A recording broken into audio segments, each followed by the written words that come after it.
taste wine like a professional. In O'Brien's we have a simple system. We call it the 6 S's.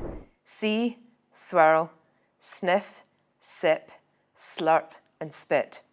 By the end of this session, I'll have taught you all about those 6 S's, and you'll have more confidence and more understanding about how to approach your glass of wine and how to get more from that glass of wine.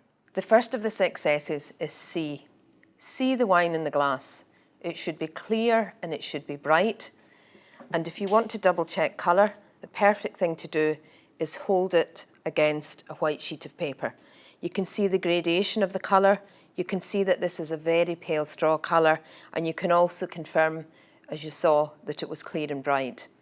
With a red wine, you may see more against a white paper, but you can again, as I say, see colour gradation, you can see depth. Can you see through the wine, or is it completely opaque? So the colour starts to tell you about maybe the style of the wine. Perhaps as a general rule with reds, you could say that the darker the colour, then the richer and more powerful the wine is going to be. Not necessarily always the case, but the colour starts to give a hint of the wine. Deeper, richer whites could mean that the wine is going to be sweeter, or it could mean that the wine is older. So it's worth looking at the colour and looking at the clarity and just looking and enjoy the sensation of the colour of your wine. When you're assessing a wine, this is a perfect amount to pour in the glass. It allows you to see the colour, as we mentioned earlier, but it also allows you to agitate the wine.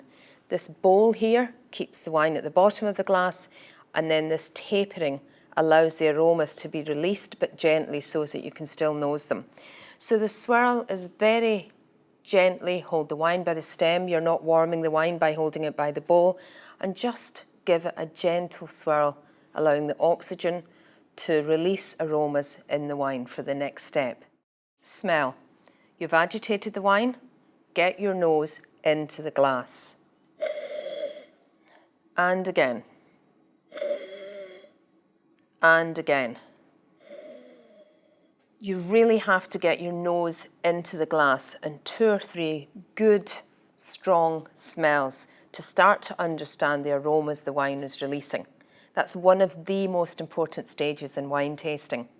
And your nose tires quite quickly, so it's better to take 2 or 3 or 3 or 4 really good sniffs to assess the aromas of the wine. Because otherwise, if you take, say, 6 or 8 short sniffs, you won't be able to smell as much and your nose will tire more quickly. When you're smelling the wine, just concentrate on what the wine is saying to you. You don't need to worry too much about vocabulary. You don't need to worry, oh, that does remind me of something, but don't be too stressed about what it reminds you of. Just let the wine talk to you. There's no right and there's no wrong. And at the end of the day, again, enjoy the sensation, enjoy those aromas. And now we're going to sip the wine. Take a good mouthful into your mouth and coat your gums, your tongue, your cheeks. Allow that wine to fully go all around the surface of your mouth, covering the whole palate. Your taste buds are at different parts of your tongue, so it's important, in order for you to be able to understand the flavours in the wine, that you take a decent mouthful and that you allow it to swirl all around your palate.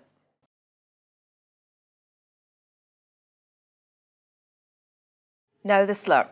Sounds disgusting, but you're among friends, and it really makes a major difference to how you can taste the wine. Similar to how the oxygen allows the aromas to be released when you agitate the glass or when you swirl the glass, then when you take some oxygen through your teeth onto the surface of the wine, it releases a lot more flavour. I'm going to show you.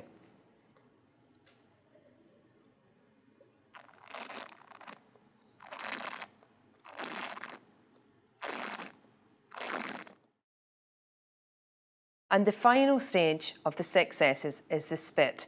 You don't have to do that with the whole bottle, but as professional tasters, we would always spit wine when we're tasting. Keeps the palate much, much fresher. So, you've agitated, you've sipped, and you're now going to spit.